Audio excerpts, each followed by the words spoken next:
Buenos días, iglesia. Todavía un poquito afectado por la gripa.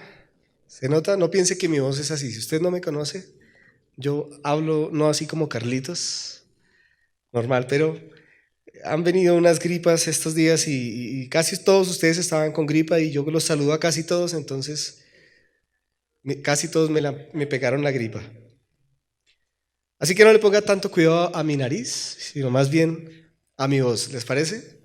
Oramos para que el Señor nos hable hoy. Quiero saludar a aquellos que vienen por primera vez a este lugar. Me gustaría saber quiénes vienen por primera vez. Bienvenida, ¿alguien más? Bienvenidos, bienvenidos. ¿Por qué no les damos un fuerte aplauso? Era solo para eso.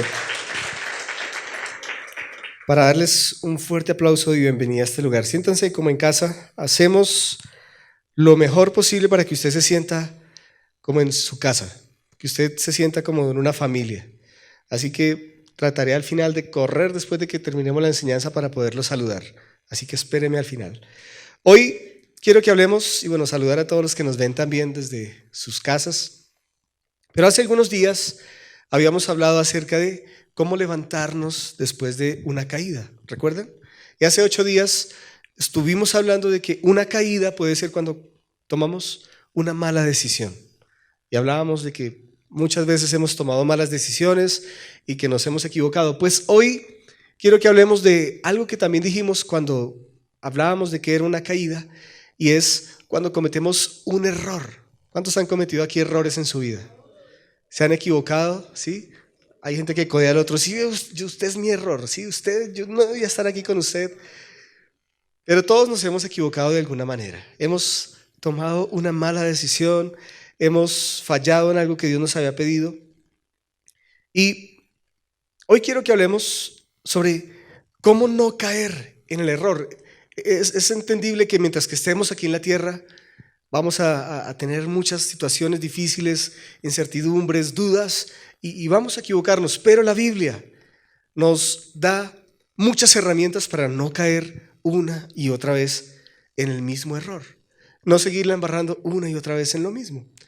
Y aprender de nuestros errores no es cosa fácil. Alguien dijo que aprendemos más de nuestros errores que de nuestros aciertos, ¿cierto? Y yo creo eso también. También, qué difícil es aceptar nuestras debilidades.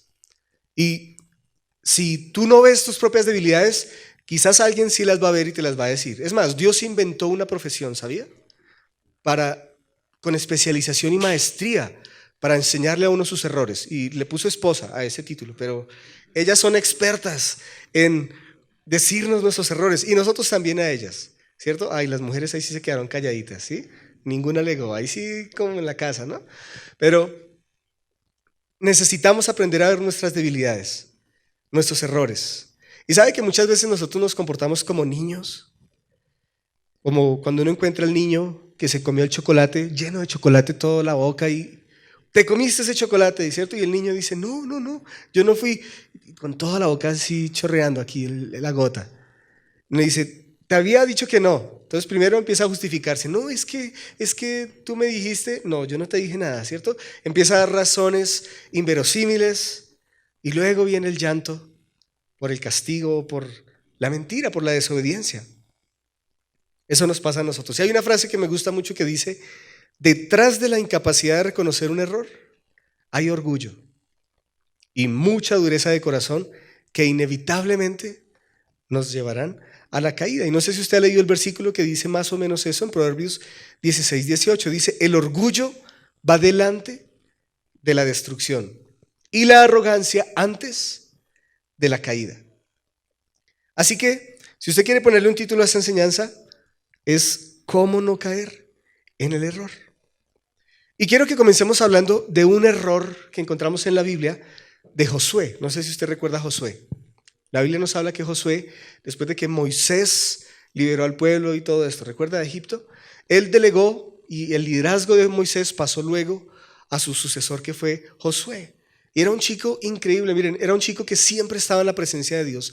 La Biblia nos dice que Moisés duraba horas hablando cara a cara con el Señor en el tabernáculo, y uno ve a Josué postrado, arrodillado en la puerta del tabernáculo, escuchando esas conversaciones con Dios. Y buscando la presencia de Dios. Él todavía no tenía ese privilegio de estar delante de la presencia de Dios como Moisés, pero ahí estaba. Y a través de la historia de Josué vemos un hombre que tenía un corazón increíble, un corazón de servicio, un corazón de santidad, un corazón de buscar a Dios, así como usted lo está haciendo también. Pero Josué cometió un error y lo vamos a ver el día de hoy. En la Biblia Dios le había dado instrucciones al pueblo de Israel, recuerdan la nación, y encontramos la historia de un error anunciado. ¿Cuántos leyeron la crónica o la novela de Gabriel García Márquez, Crónica de una historia anunciada? Eso, de una muerte anunciada, perdón. Eso mismo le pasó a Josué. Él salió con esa misma novela. Pero en Éxodo 23, el Señor les había dicho al pueblo de Israel que no hicieran tratos o alianzas con otras naciones. Y hoy vamos a estar mirando mucho la Biblia, porque quiero que usted entienda la historia y nos toca ir allá a la Biblia. Éxodo 23, 25 dice: sirve solamente al Señor, tu Dios. Si lo haces, yo te bendeciré con alimento y agua. ¿Usted cree eso también para usted?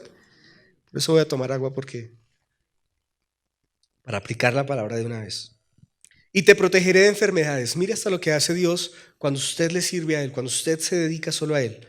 No habrá en tu tierra ninguna mujer que pierda su embarazo o que sea estéril. Te haré una vida larga y plena. Enviaré mi terror delante de ti y sembraré pánico entre todos los pueblos de las tierras que invadas. Haré que todos tus enemigos den vuelta y salgan corriendo.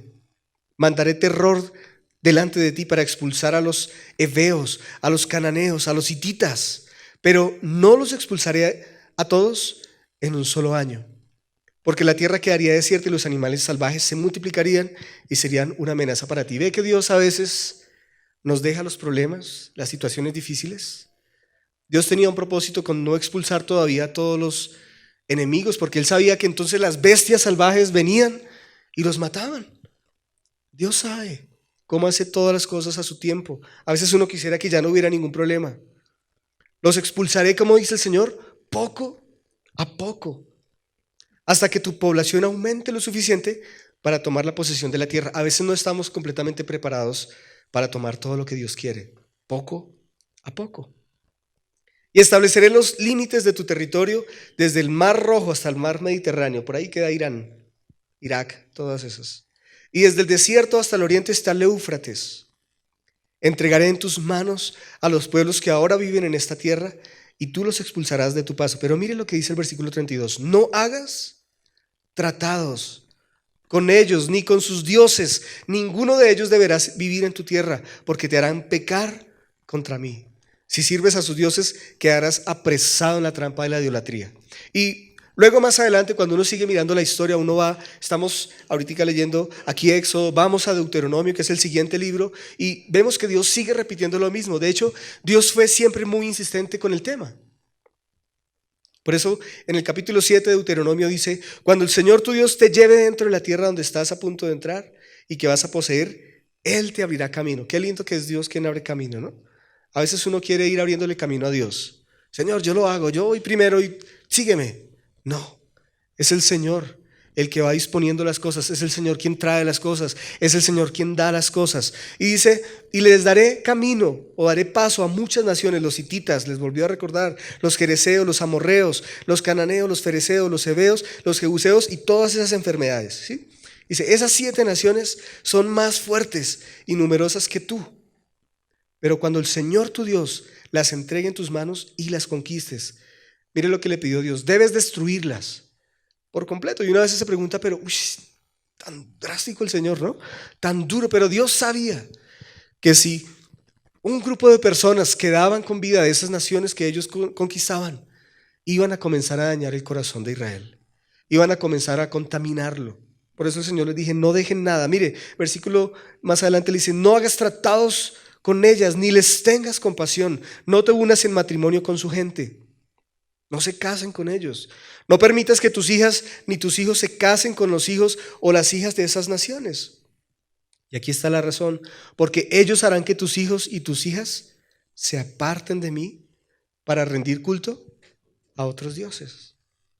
Entonces el enojo del Señor arderá contra ti y pronto te destruirá. Lo que tienes que hacer es destruir sus altares paganos, hacer pedazos sus columnas sagradas, derribar sus postes dedicados a la diosa Acera y quemar sus ídolos. Pues tú eres un pueblo santo porque perteneces al Señor tu Dios. De todos los pueblos de la tierra, el Señor te eligió a ti para que seas su tesoro especial. Y Dios ha hecho eso mismo con nosotros.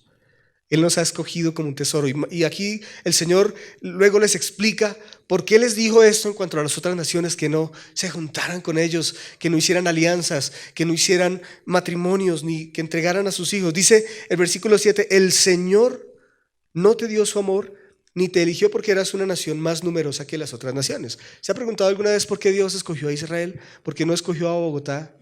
A Colombia, perdón. ¿Por qué no nos escogió a nosotros? Mire, el Señor dice, porque todas las naciones eran grandes, pero tú eres la más pequeña de todas. Más bien fue sencillamente porque el Señor te ama y estaba cumpliendo el juramento que le había hecho a sus antepasados. Por eso te rescató con mano poderosa de la esclavitud, de la mano opresiva del faraón, de Egipto. Y aquí vemos nuevamente lo que el Señor les ordenaba: no hagan alianzas. Y para nosotros también es lo mismo: nada de pactos, nada de alianzas, noviazgos. Hoy todavía nos pregunta mucho a mi esposa: ay, ¿será que me conviene? Él cree en el Señor. No, pero eso yo lo convierto, eso yo lo llevo a la iglesia intimidad y eso allá son expertos en convertir gente, ¿sí? Nada de matrimonios. Todavía hay gente que nos pregunta: ¿me puedo casar con esta persona? Ok, él es creyente, tiene una relación personal con Dios.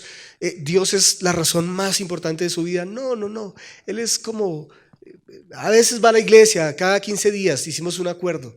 Y no, wow, nada de alianzas. ¿Sabe que nosotros hemos desobedecido a Dios en este tema y por eso nos va mal? ¿Cuántas veces hemos cometido errores porque no hemos consultado a Dios? No lo consultamos. Llevados por la experiencia, usted dice: no, yo ya sé cómo funciona esto, yo aquí lo sé todo, ¿sí? O ya llevo muchos años haciendo lo mismo. O llevados porque a veces decimos: tenemos una paz, ¿sí? Usted sabe que la está embarrando y usted dice: no, yo siento una paz en mi corazón que nadie me la quita. Y no tomamos el tiempo para buscar a Dios. ¿Qué piensas tú sobre esta situación? ¿Qué dices tú sobre este problema que estoy enfrentando y que tengo que tomar una decisión? ¿Se ha tomado el tiempo para detenerse por un instante y pensar? Muchos de los errores que hemos cometido, que he cometido yo, que hemos cometido con mi esposa, nos ha pasado por eso, por no consultar a Dios. Y sabe que Dios nunca se equivoca. Nosotros sí nos equivocamos todo el tiempo, pero la Biblia dice en el Salmo 145:3, grande es el Señor, el más digno de alabanza. Nadie puede medir su grandeza. Y cuando uno ora original, nadie puede medir, no tiene límite. La infinidad, la grandeza, el conocimiento de Dios es infinito, por eso Él no se equivoca, nosotros sí. Y por eso mismo Josué cometió un grave error. Un error anunciado, como les conté en la crónica de Gabriel García Márquez. Y cuando vamos al capítulo 8 de Josué, uno ve cómo Josué, en una batalla que tuvieron, hizo todo lo que Dios le dijo. No lo vamos a mirar, pero usted puede ir al capítulo 8 de Josué en su casa. Siguió cada uno de los mandatos de Dios y así obtuvo la victoria. Ellos tenían una guerra con una ciudad, con un pueblo llamado Ai. Ai, ese pueblo era terrible, ¿sí? Pero con 30,000 hombres fue Josué y en cada momento le preguntó al Señor: ¿qué hacemos, Señor? Y Dios dijo: haz esto. Fueron los 30,000 hombres, llegaron a ese lugar y dice la Biblia que obtuvieron la victoria. Pero luego en el siguiente capítulo, en el capítulo 9, no pasaron muchos días porque venían de varias conquistas. Pero en el capítulo 9 vemos cómo Josué desobedece a Dios y comete un solo error, uno. Y eso le costó, lo vamos a ver, tener que mantenerse en un acuerdo que no era la voluntad de Dios. No sé si le ha pasado a usted, pero usted ha cometido un error y usted sabe que se equivocó, pero ahora ya le toca mantenerse. Eso le pasó a Josué. Y miren lo que dice Josué capítulo 9, el versículo 21 el 3 al 21, lo vamos a leer para entender la historia. Yo quiero que usted pueda entender ese error que cometió Josué. Y hoy por eso estamos leyendo tanta la Biblia, todos estos pasajes. Dice que, sin embargo, cuando los habitantes de Gabaón oyeron lo que Josué había hecho en Jericó, él había conquistado muchas ciudades, y estos Gabaonitas, así se llaman, ellos escucharon que Josué en el capítulo 8, yo lo habían leído, les llegó por el correo, les llegó el capítulo 8, que había destruido la ciudad de Ai, y esos Gabaonitas se llenaron de temor y dijeron, no queremos que nos destruyan como Ai. ¿Sabe que mataron a todos? No quedó nadie vivo de la ciudad. Toda la ciudad, niños, hombres, mujeres, ni uno vivo. Y los Gabaonitas tuvieron miedo. Y entonces en el versículo 4 dice que recurrieron al engaño para salvarse la vida. Y mire lo que hicieron, enviaron unos representantes ante Josué y pusieron en sus asnos, cargaron alforjas desgastadas, odres viejos y remendados. Y mire lo que hicieron, se pusieron ropa harapienta y se calzaron sandalias desgastadas o gastadas y remendadas. Además llevaban un pan seco y mohoso. Qué rico un pan así, ¿cierto? Lleno de moho. Y cuando llegaron al campamento de Israel, que estaba en Gilgal, hablaron con Josué. Y llegaron delante de Josué y estaban todos los líderes de Josué. Miren lo que le dijeron. Venimos de una tierra lejana para pedirles que hagan un trato de paz con nosotros. Entonces los israelitas le respondieron, ¿cómo podemos saber que ustedes no viven cerca? Pues si ustedes viven cerca, no podemos hacer ningún tratado. ¿Recuerda que era lo que Dios les había dicho? Si ustedes vienen de cerca, pilas, no podemos hacer tratados. Pero por eso ellos los engañaron. Ellos le respondieron, nosotros somos sus siervos. ¿Pero quiénes son ustedes?, les preguntó Josué, ¿de dónde vienen? Y ellos le dijeron, somos sus siervos, venimos de un país muy lejano. Y resulta que venían ahí de Chapinero, aquí nomás, ¿sí? Pero hemos oído, versículo 10, lo que usted le hizo a los reyes amorreos que vivían al lado del río Jordán, a Sehón, al rey de Hesbón, a Og, al rey de Basán, a todos esos. Y nuestros ancianos y todo el pueblo nos dijeron esto, las siguientes instrucciones, llévenles provisiones para un largo viaje, vayan al encuentro del pueblo de Dios, de Israel, y díganle, somos sus siervos, les suplicamos que hagan un tratado con nosotros. ¿Entienden la situación? Nos están engañando. Este pan estaba caliente cuando salió del horno, ¿sí? Pero pues ya ahora que llegamos, pues ya está, mire cómo está lleno de moho, ¿sí? Les dijeron, como pueden ver, está seco y mohoso. Estos odres, ¿no?, donde se echaba el vino, estaban nuevos cuando los llenamos, pero ahora están viejos. Uy, sí, dijo Josué, claro, nos deben llevar años, meses viajando, ¿sí? Y nuestra ropa más adelante y las sandalias que traemos puestas están desgastadas por el viaje. Ya las traían así, mentirosos. Entonces los israelitas revisaron el alimento, se fueron allá, ¿no? No sé si probaron el pan. Uy, sí, está lleno de moho. Los gabaonitas, pero mire lo que dice el versículo 14 y aquí está la clave de lo que quiero que entendamos. Entonces los israelitas revisaron el alimento de los gabaonitas, pero no consultaron al Señor. Así que Josué hizo un tratado de paz con ellos y les garantizó seguridad, y los líderes de la comunidad ratificaron el acuerdo mediante un juramento que los obligaba a cumplirlo.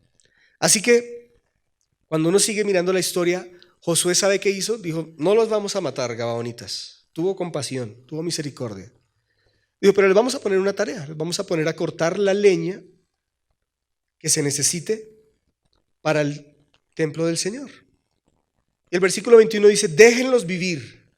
Así que los hicieron cortar leña y llevar el agua para toda la comunidad, tal como habían dicho todos los líderes. Hasta el día de hoy, dice el versículo 26 más adelante, Josué les permitió que el pueblo de Israel no matara a los gabaonitas. Pero desde ese día los hizo cortar leña y llevar el agua para la comunidad de Israel y el altar del Señor, donde fuere que el Señor eligiera construirlo. Y a eso se dedican hasta el día de hoy. Pero qué lindo ver que cuando ellos también, como aunque no eran el pueblo de Dios, se humillaron y dijeron, queremos ser sus siervos, aún así alcanzaron la misericordia y Dios los bendijo. Uno piensa, ay, no, los pusieron pobrecitos a cortar ahí leña y toda su vida a llevar el agua. Pues eso es una bendición de Dios. El servir a Dios es una bendición, les permitió servirle, pero vienen las consecuencias. Aparentemente cuando uno mira la historia y uno sigue mirando el libro de Josué y ya no vuelve a pasar nada, Pero es hasta que llegamos a la vida de David. Recuerde que muchos años después llega el rey David. Y vamos a ver cómo ese error de Josué desencadenó una serie de acontecimientos trágicos en la vida del pueblo de Israel. Difíciles. Y quiero que vayamos a la Biblia para poder entenderlo. Mire lo que dice 2 de Samuel 21. Durante el reinado de David, esto es años más adelante cuando ya Israel tuvo su segundo rey, recuerde que David es el segundo rey de Israel, hubo hambre durante ¿qué? 3 años. Y entonces David consultó al Señor. ¿Y qué le dijo Dios? El hambre se debe a que Saúl y su familia son culpables de la muerte de los gabaonitas, este mismo grupo que Josué le permitió la vida. Entonces uno comienza a entender, ¿cómo así? ¿Saúl los mató? ¿Qué pasó? Entonces el rey, o sea David, mandó llamar a los gabaonitas, vengan, los mismos que estuvieron hablando con Josué, ¿se acuerdan? Que no formaban parte de Israel, pero eran todo lo que quedaba de la nación de los amorreos. El pueblo de Israel había jurado no matarlos, ese fue el pacto, ¿recuerdan?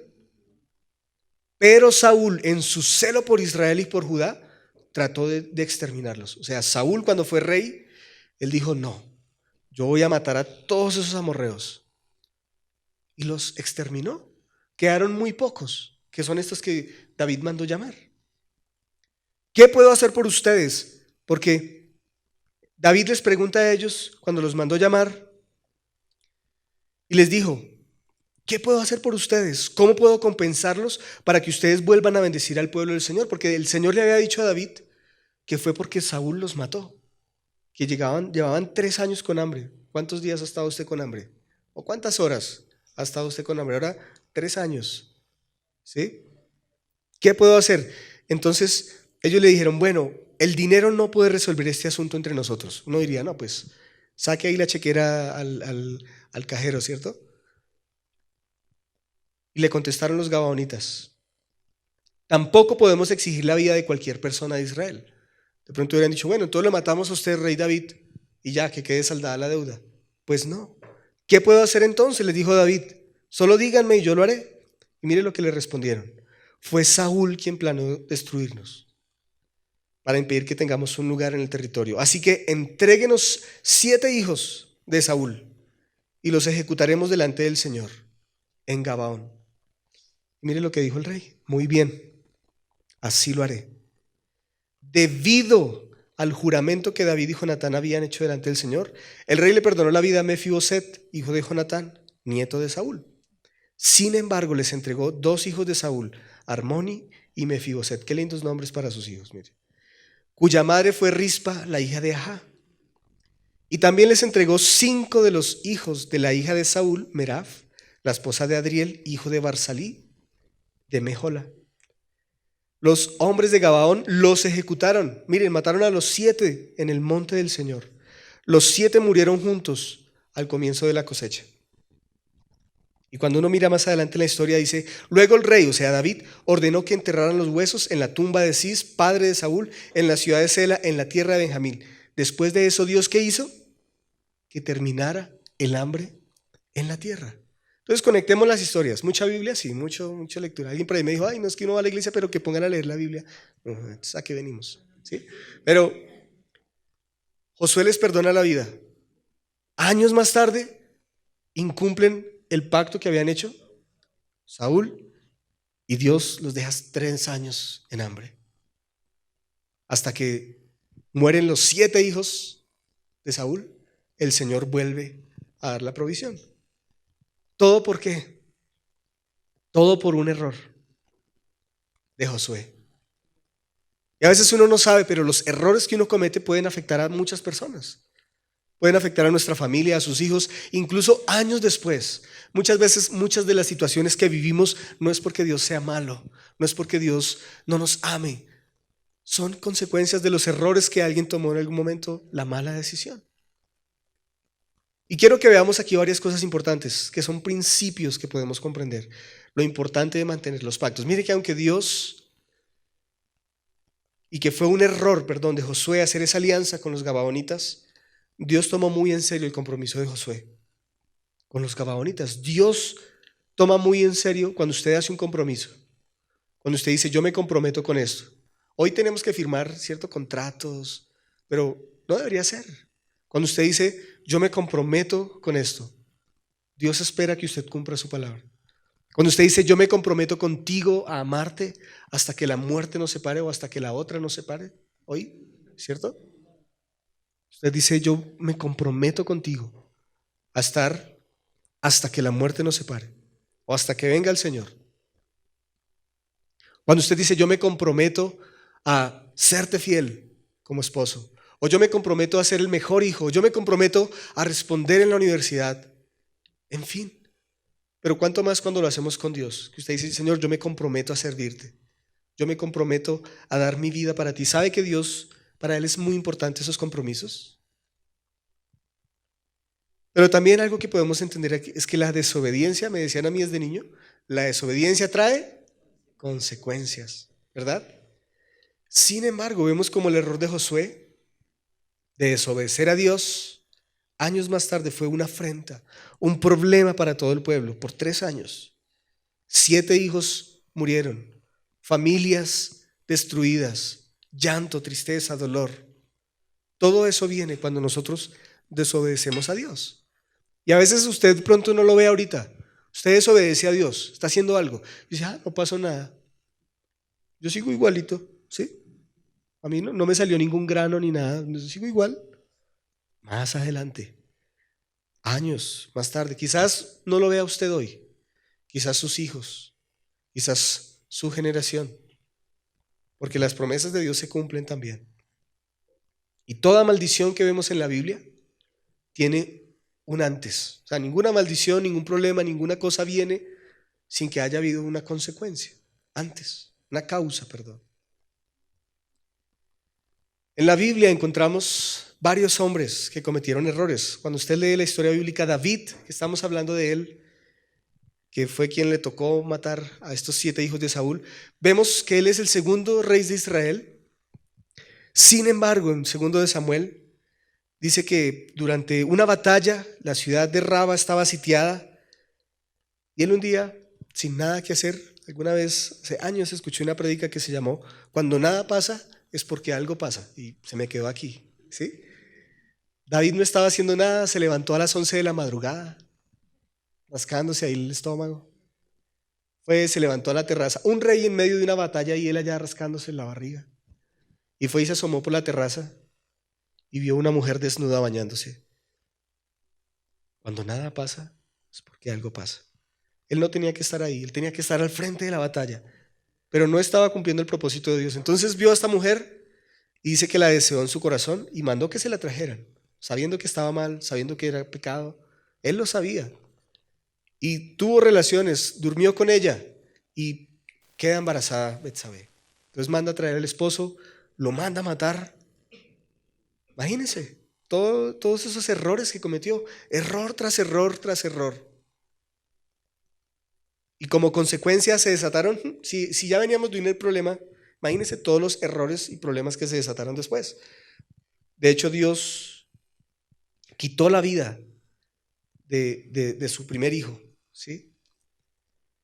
Y luego el Señor, de toda esa situación, trajo al profeta Natán, que le encaró a David y le dijo, mira, todo lo que tú has hecho ha sido un error. Y vemos por lo que la Biblia dice que David reflexiona un tiempo más adelante y él reconoce su pecado delante de Dios. En el Salmo 51 parece ser que el dolor y el sentir que se había equivocado tan profundamente con Dios, pidió su compasión y le pidió al Señor que interviniera en su vida. Mire lo que dice el Salmo 51:7.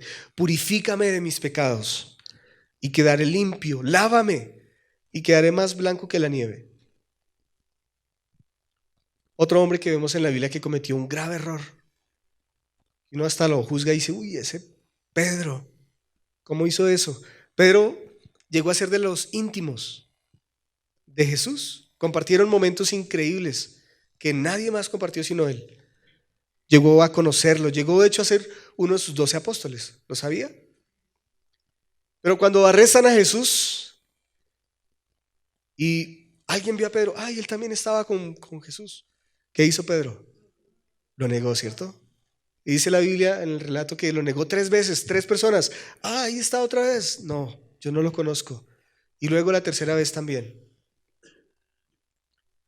Lo negó. Alguien pregunta ahí, ¿por qué Pedro negó a Jesús? Porque le sanó la suegra. Eso es algo que vemos en el pasaje anterior, en el capítulo anterior, pero cometió ese error. Se equivocó también. Pero qué lindo ver que después de la resurrección de Jesús, a uno de los que vemos en el escenario, a uno de los que vemos predicando la palabra en el mismo lugar donde antes lo negó, luego estaba parado frente a 5,000 personas. Ustedes mataron a Jesús y yo estaba ahí cuando ustedes lo mataron. Pero hoy les digo que Él es el Mesías, el Rey de Reyes y Señor de Señores. Y uno ve a un Pedro totalmente diferente al que lo había negado días antes. Otro hombre que vemos que cometió un grave error en la Biblia fue Abraham. Hemos hablado de él mucho. Y dice la Biblia que Abraham nació en una ciudad llamada Ur y vivió con su papá y sus hermanos. Se casó con una mujer, Sarai, hasta que Dios lo llama y le dice, mira, deja toda tu tierra, tu parentela. Yo quiero hacer de ti una nación y te voy a dar un hijo. Pero era un viejo, era un anciano, más viejo que yo. Y Dios le dice, te voy a dar un hijo. Y mire el error que cometió. Dios le dijo que le iba a dar un hijo, pero él en su afán se acostó, durmió con la criada, pensando que esa sería la forma en que Dios le iba a dar su hijo. Y entonces Sarai, la esposa, es que las esposas también, le dice, el Señor no me ha permitido tener hijos, ve y acuéstate con mi sierva, y quizás yo pueda tener hijos por medio de ella. Y Abraham aceptó la propuesta de Sarai, ni corto ni perezoso, ¿no? Ay, sí, mi amor, claro, yo te obedezco en todo, mi amor, yo hago lo que tú digas, ¿sí? Vaya a hacer lo contrario, ¿no? Pero se equivocó. Todos esos hombres son contados como grandes hombres en la Biblia. De hecho, las más grandes porciones de la Biblia son casi que dedicadas a ellos, 3 o 2. Pero cometieron grandes errores también. Pero ¿sabe que hubo algo especial que les permitió corregir el error? Y que les permitió ser restaurados. Y es que buscaron a Dios. Ellos buscaron nuevamente a Dios. Y al buscar a Dios, Dios restauró sus vidas. Al buscar a Dios, Él les levantó de su error una vez más. Y por eso quiero que entendamos hoy qué es lo que nos lleva a nosotros al error. Hay un proceso para el error. Hay un 1, 2 y 3 para el error. Y lo que vemos en todas estas historias que hemos leído hoy es que no consultar a Dios es lo primero que nos lleva al error. Cuando tú no consultas a Dios, cuando tú no le preguntas a Dios, cuando tú no te tomas el tiempo para preguntarle, Señor, mira, voy a tomar esta decisión. Es una decisión importante. ¿Qué debo hacer? Es una decisión trascendental para mi vida. ¿Tú estás de acuerdo? ¿Qué piensas tú, Señor? ¿Qué piensas? ¿Qué dices tú a través de tu palabra? Si nosotros dedicáramos más tiempo para buscar a Dios, dedicaríamos menos tiempo para solucionar nuestros errores, nuestros fracasos, nuestras lágrimas, todo nuestro dolor. Pero también en segundo lugar, ¿qué nos lleva al error? El orgullo. ¿Cuántos orgullosos pueden levantar hoy su mano aquí? La mitad sigue siendo orgulloso y yo no soy orgulloso, gracias a mí, yo ahí me mantengo. El orgullo.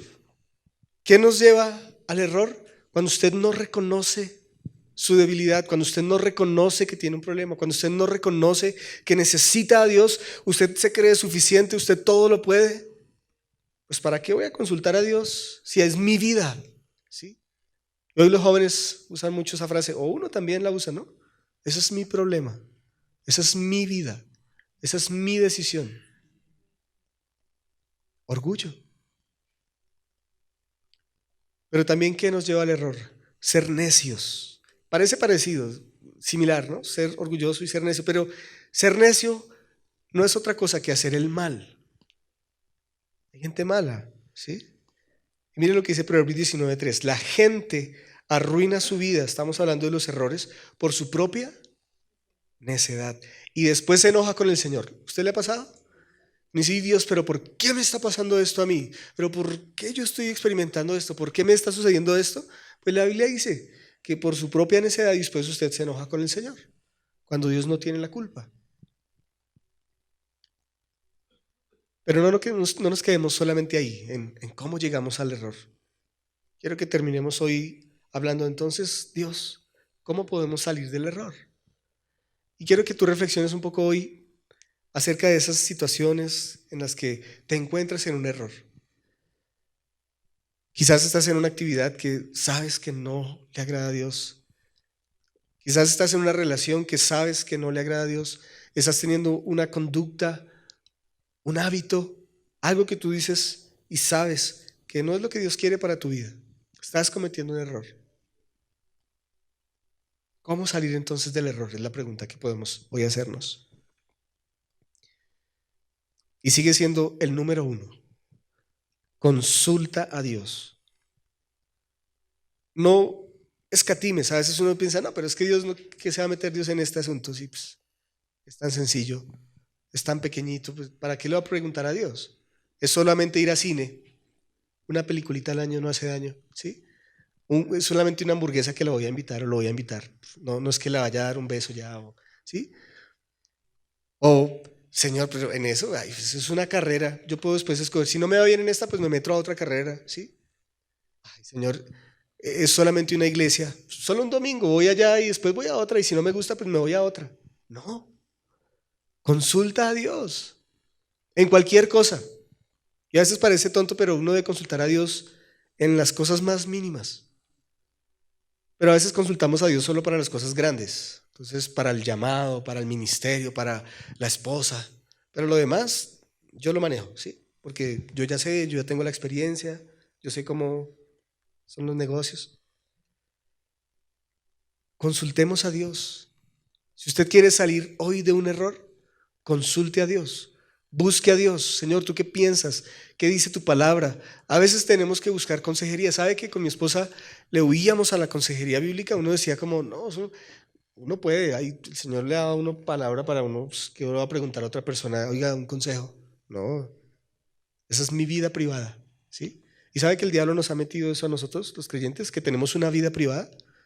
Que usted tiene un área donde no, la iglesia no deben saber esto, en esta área de su vida no lo comparta, esa es su vida. Pero en la Biblia dice que somos cartas abiertas. Cualquier persona puede venir y preguntar, ¿cómo estás en esta área? ¿Cómo estás viviendo en esta otra? Consulta a Dios en todas las áreas de tu vida. ¿Cómo salir del error? En segundo lugar, busca agradar a Dios antes que a los demás. Y uno a veces lucha mucho con eso, ¿no? Uno quiere como estar como tener a todo el mundo feliz. No sé si a usted le pasa, a mí es una lucha que yo tengo. Yo quiero que todo el mundo esté tranquilo, bien, feliz. Por eso a veces mi esposa me dice, es que tú a todo el mundo le hablas en diminutivo. Hola, Andresito, hola, Maikito, hola, Linita, hola, ¿sí?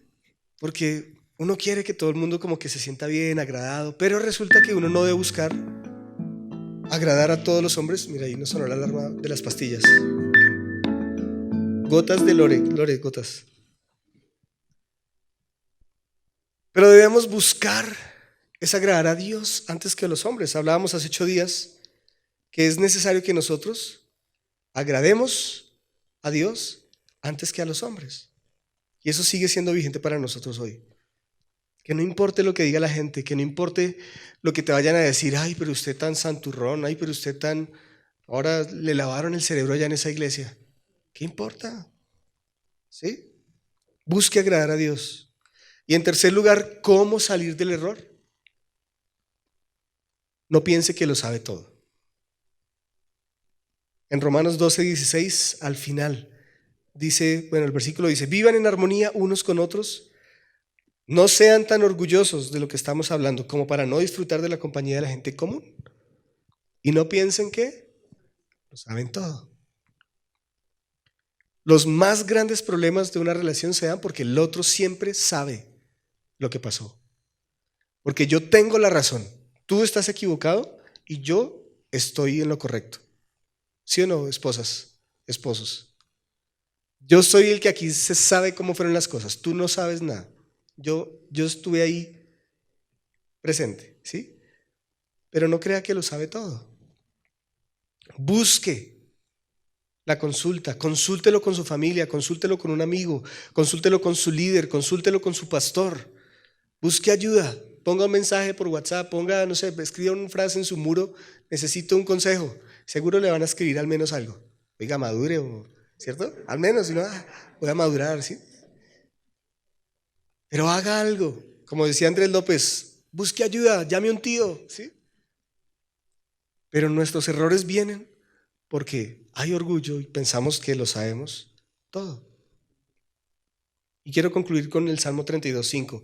Dice, finalmente te confesé todos mis pecados y ya no intenté ocultar mi culpa. Y me dije, le confesaré mis rebeliones al Señor. Y tú me perdonaste. Toda mi culpa desapareció. ¿Sabe qué es lo que Dios quiere que hoy pase en nuestra vida? Que usted no le siga ocultando ese error, esa mala decisión, como hablábamos hace 8 días, ese error en el que usted sabe que está. No se lo oculte más a Dios. Dígale, Señor, tú sabes que ese es un problema mío, pero aquí te lo traigo. Confiésele sus pecados, como dice el versículo. No le oculte nada a Dios de sus errores. Confiésele toda su rebelión a Dios y Él lo va a perdonar y va a borrar toda su culpa. Él va a restaurar su vida. Él va a darle una nueva visión en su vida, un nuevo propósito, un nuevo aliento de vida. Pero qué lindo que el Señor lo que hizo con David fue que volvió a traer su provisión. Si tú reconoces ese error, buscas al Señor, estoy plenamente convencido por lo que la Biblia nos dice, que el Señor va a restaurar eso que a través de ese error se perdió. El Señor lo va a restaurar. O sea, no solamente que el Señor dice, bueno, ya lo reconociste, bien, bien por ti. No, el Señor va a restaurar, el Señor va a volver a traer lo que se perdió. ¿Usted cree eso? Yo lo creo firmemente. Por eso esta mañana podemos venir delante de Él una vez más y decirle, Señor, yo quiero hoy reconocer mis errores delante de ti, Dios. Señor, en esta mañana, en este lugar, Dios, reconocemos nuestra necesidad de ti, Dios, más que de cualquier otra cosa, Señor.